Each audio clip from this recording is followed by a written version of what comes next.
Olá, meu nome é Elmo Fernandes, sou professor de língua portuguesa e literatura brasileira e hoje eu quero conversar com você sobre essa coletânea de contos fantásticos de terror e de realismo mágico da editora LED. É uma obra indicada pelo Cefet-MG para as provas de outubro de 2023, ok? Bom, está aqui o meu site, elmofernandes.com.br, minhas redes sociais também, tudo tranquilo. Não dá para falar sobre cada um dos 11 contos que compõem a coletânea, né? Um por um, senão você nem suporta em casa também onde você estiver. Mas eu tenho um trabalho que eu fiz, certo? Que você pode até imprimir depois, se você quiser, a gente manda em PDF, que fala mais sobre cada um dos contos e com vários exercícios. E não tem nada caro, pode ficar tranquilo, ok? É elmofernandes.com.br. Vamos lá então, vou falar sobre cada um dos contos que compõem essa obra. Vamos ao primeiro conto, Dança dos Ossos. Dança dos Ossos, de Bernardo Guimarães, consiste em uma troca de relatos em torno de uma fogueira, sabe? Diante de uma casa lá no interior de Goiás. Fala sobre uma assombração, uma dança apavorante de um esqueleto. E essa experiência deixa Cirilo surpreso, né? Que é o protagonista, fica muito assustado. Que ao redor dessa fogueira ali, algumas pessoas, alguns homens rústicos contavam aquelas lorotas, né? Aquelas histórias de assombração. E ele resolveu contar também a sua história, né? Então ele diz o seguinte, que nessa visita ao campo, na casa de um compadre, já era uma sexta-feira, e ele montou no seu burro para ir embora. O sol já estava assim baixinho. Quando ele chegou na mata, ali estava assim já bastante atrapalhado, a sua visão já não enxergando muita coisa. Ele foi entrando a mata dentro, lembrou que era sexta-feira, eita, seu coração deu aquela pancada, como se fosse avisando para não ir em frente. Mas ele ficou com vergonha de voltar atrás, né? Porque já tinha andado nessa mata várias vezes, mas ele se lembrou de uma coisa, lembrou-se da alma de uma pessoa, né, que ele conhecia, um tal de Joaquim Paulista, que todo mundo falava que aparecia, sabe, ali na sexta-feira, à meia-noite. De repente, ele já presencia esse esqueleto dançando, pulando à sua frente, por volta desse horário aí de meia-noite, viu? Quando ele passou lá. Não queria voltar de jeito nenhum, né? E o problema maior é que o esqueleto resolveu montar na garupa dele, segundo ele, né? Aí o Cirilo não se lembra de mais nada depois que esse esqueleto aí dançou ali e resolveu montar na sua garupa. Ele acha que o burro voou, sabe?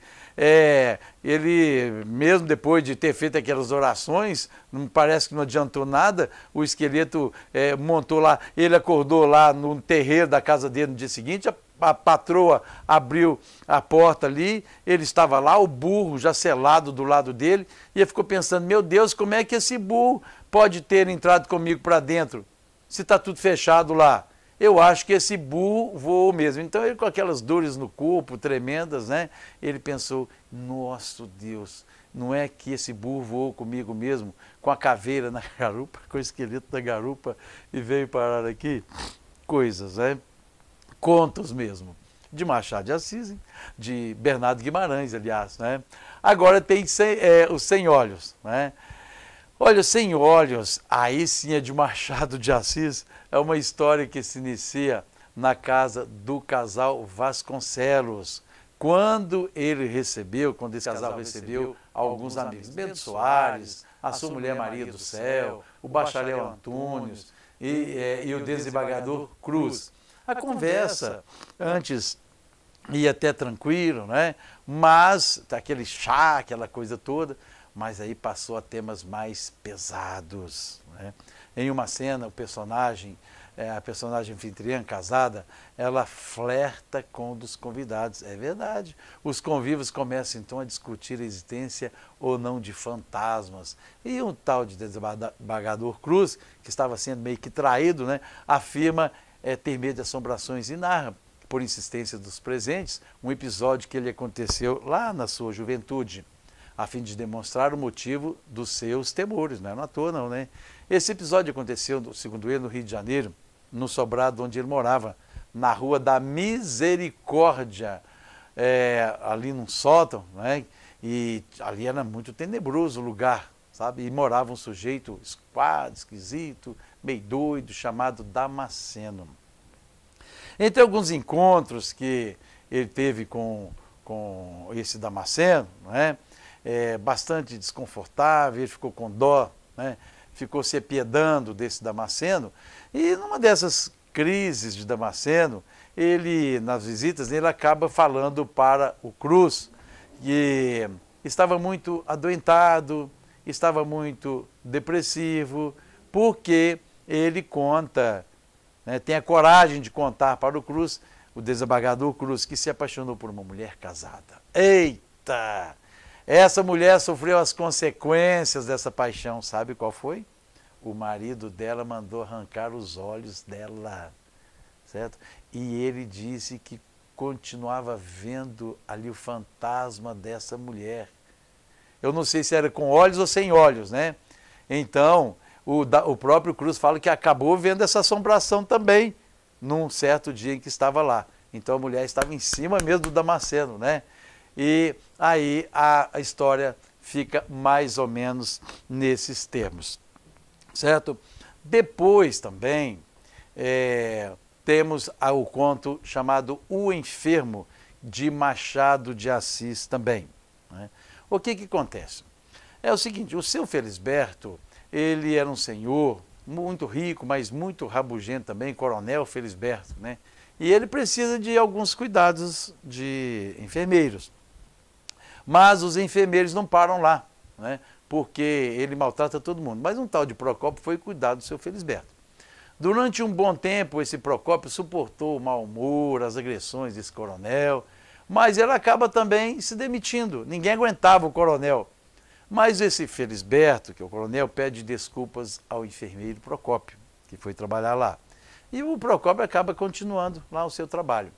Entretanto, o velho coronel não é fácil não, viu? E depois de tratar muito mal, mais uma vez, o enfermeiro, joga nele uma vasilha de água, né? Aí o que ele faz? O enfermeiro vai lá e estrangula o coronel, só isso, estrangula o coronel, né? Aí Procópio não assume o crime, afirmando que seu Felisberto morreu dormindo, né? Como um anjo, né? Esse como um anjo é por minha conta, viu? Voltando ao Rio de Janeiro, Procópio descobre, então, que ele é herdeiro universal do velho coronel. O velho coronel gostava dele, né? Aí ele decide doar a sua fortuna aos pobres, né? Pois não teve a dignidade de ficar com tudo. Tempos depois, ele é corrompido e reconheceu em si mesmo o herdeiro, porque durante muito tempo ele foi paciente. E a morte do coronel foi uma fatalidade. Aí ele passa a gozar de toda aquela herança que ele foi destinado, a deturpação do ser humano, né? Outro conto, Academias de Sião. Ele até foi postado por Fabiano Chagas, viu, no site Pepsi, Pepsi me parece BV Saúde, alguma coisa assim.org, mas eu vou colar mais ou menos aqui o que ele comenta. Ele diz que nesse conto, né, a gente encontra alguma coisa em destaque, que é o gozo correlato da tomada de posição subjetiva da humanidade em relação às questões sexuais. Esse texto relata a experiência de personagens que transitam entre os sexos, né? Então, o rei toma o sexo da mulher e a mulher toma o sexo do rei. Tem a questão de sexo neutro, etc.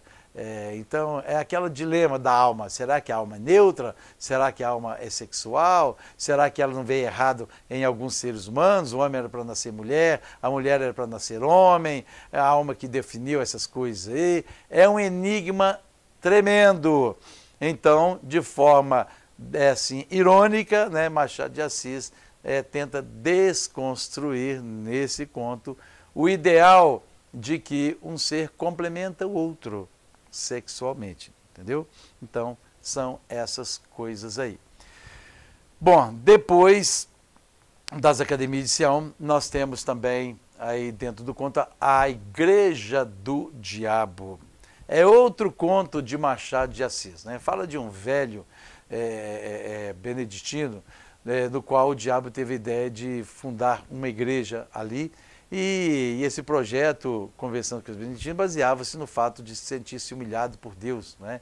A inveja de não ter o seu próprio templo, essas coisas, e isso consumia. Então ele procura Deus e avisa, né, das suas ideias, empolgado de que o homem aceitará facilmente as suas leis. Eram mais tranquilas que a de Deus, né? Este, no entanto, se limita a não impedi-lo, né? Aí o diabo vai lá para a terra e afirma que é um verdadeiro senhor, né? Os antigos conceitos, então, ele diz que eram falsos, certo? Então, o que ele faz? Ele pega, então, e faz ali, funda a sua igreja, justificado ali pelos seus empenhos, né? Quando a nova igreja se espalha por todo o globo, né, traduzida por toda a língua, o diabo se surpreende com uma coisa. Ao ver que a única coisa que era proibida a seus servos, a única coisa, estava sendo praticado até pelo seu mais fiel seguidor, que é o quê? A bondade. Aí o diabo vai ter, então, uma conversa com Deus, né? Que o trata com o mesmo desinteresse, até com preguiça de conversar com o diabo, né?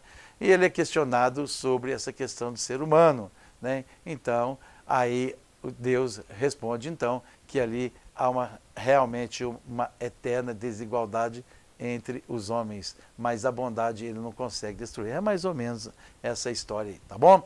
E a causa secreta, gente? A causa secreta é mais um conto de Machado de Assis, que retrata uma relação entre o recém-formado médico Garcia, o médico Fortunato e a sua esposa, chamada Maria Luísa. O autor nos conta uma história, né, de Garcia e Fortunato e como eles se conheceram. Garcia se depara com Fortunato em uma rua, onde uma pessoa está passando mal ali. Fortunato, o médico que ajuda essa pessoa. Garcia fica muito sensibilizado com a ação de Fortunato, né, e passa mesmo ali a conhecê-lo, né, a ter alguns encontros com ele, né, mas nada demais, tá? Mas Fortunato lhe passa, sabe, uma impressão de que não é aquele Fortunato, sabe, que salvou aquela pessoa. Ele trata mal as pessoas. Garcia fica sem saber o que fazer, porque, puxa vida, ele não é aquela pessoa, né? Nessa altura, Garcia era um jovem estudante que estava se formando em medicina. Ele passa um tempo distante, né? Depois acaba reencontrando com Fortunato, que oferece um emprego para ele na sua clínica. Garcia, recém-formado, pensa nessa ótima oportunidade de fazer uma carreira, né? E começa também a frequentar a casa de Fortunato.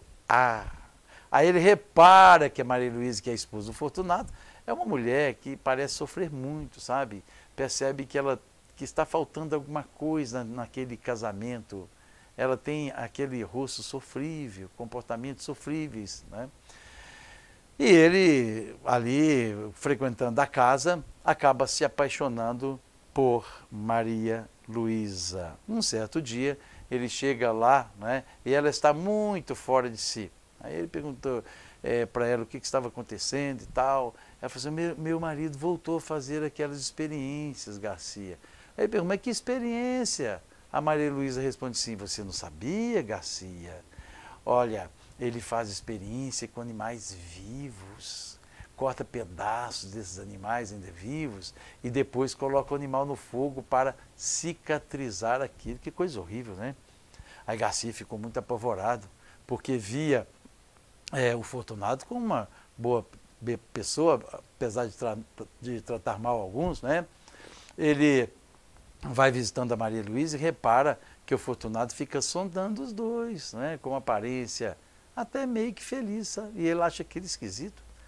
Até que um dia Garcia chega sem avisar e Maria Luísa está apavorada, pois Fortunato começou a cortar um rato vivo e colocou esse rato ali para cicatrizar de novo. Garcia presenciou aquela cena e ficou muito assustado. Passa algum tempo e Maria Luísa morre.